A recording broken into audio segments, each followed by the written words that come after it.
Polda Jawa Barat mengungkapkan fakta baru dalam kasus dugaan pemerkosaan di Rumah Sakit Hasan Sadikin Bandung. Selain jumlah korban yang diduga lebih dari satu, Polda Jawa Barat juga mengindikasikan adanya kelainan perilaku seksual oleh tersangka.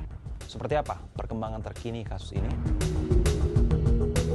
Direktur Reserse Kriminal Umum Polda Jabar Komisaris Besar Surawan dalam keterangannya pada Rabu 9 April 2025 membenarkan informasi tersebut.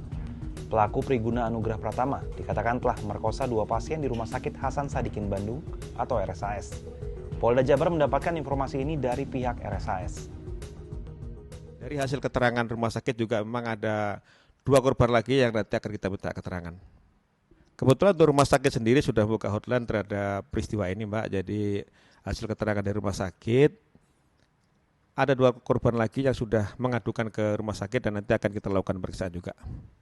Kalau 2 korban ini kebetulan yang bersangkutan pasien, jadi peristiwanya berbeda dengan peristiwa yang sedang kita tangani dan itu memang waktunya juga berbeda dengan waktu yang kejadian kita tangani sekarang. Hasil pemeriksaan sementara menunjukkan Priguna diduga mengalami kelainan seksual sehingga melakukan perbuatan tersebut. Namun penyidik akan memperkuat dugaan tersebut melalui pemeriksaan psikologi forensik oleh ahli terkait. 5 hari setelah kejadian, tepatnya pada 23 Maret 2025, Priguna ditangkap di apartemennya di Kota Bandung. Namun sebelum ditangkap, ia sempat mencoba bunuh diri dengan melukai pergelangan tangan dan harus dirawat di rumah sakit. Lantas, apa tanggapan dari pihak rumah sakit terkait kasus ini? Dan apa hukuman yang akan diterima oleh tersangka Priguna jika terbukti bersalah? Direktur Utama RSAS, Dr. Rahim Dinata Marsidi mengatakan, pihaknya merasa kecewa dan menyesalkan peristiwa tersebut. RSAS pun telah mengembalikan pelaku ke pihak Fakultas Kedokteran Universitas Padjadjaran. Rahim menyatakan RSAS selama ini telah memperketat pengawasan terhadap aktivitas akademik PPDS. Menurutnya, perbuatan pelaku merupakan tindak pidana yang tak dapat diprediksi.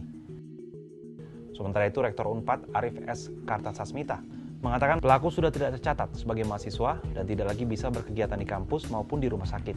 Unpad juga berkoordinasi dengan pihak RSAS serta kepolisian agar korban mendapat keadilan.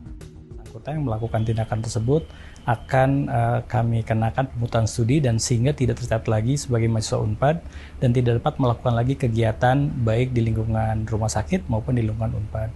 Hal lain adalah tentu kami pun akan melakukan pendampingan untuk korban, jadi berkoordinasi dengan Rumah Sakit Hasan Sadikin dan juga dengan polisi dan mudah-mudahan dapat terjadi keadilan bagi korban dan kami mengucapkan juga prihatin dan juga penyesalan untuk korban. Semoga ini tidak terjadi lagi di masa yang datang pada mahasiswa Unpad. Dalam keterangan terpisah, Kepala Bidang Humas Polda Jabar, Komisaris Besar Hendra Rohmawan menambahkan, Priguna telah ditetapkan sebagai tersangka dalam kasus dugaan pemerkosaan terhadap perempuan di RSAS pada tanggal 18 Maret 2025. Kemudian kita tetapkan tersangka saudara PAP atau Priguna Anugrah Pratama. Pekerjaan dokter pelajar yang sedang mengambil spesialis anestesis di Rumah Sakit Hasan Sadikin, yaitu tentang tindak pidana kekerasan seksual.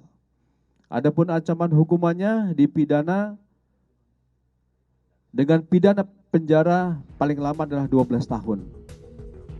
Kekerasan seksual yang terjadi di lingkungan rumah sakit ini tentu menjadi catatan penting bahwa aksi kriminalitas bisa terjadi di mana saja. Kalau menurut sahabat Kompas, gimana tanggapannya terkait kasus ini?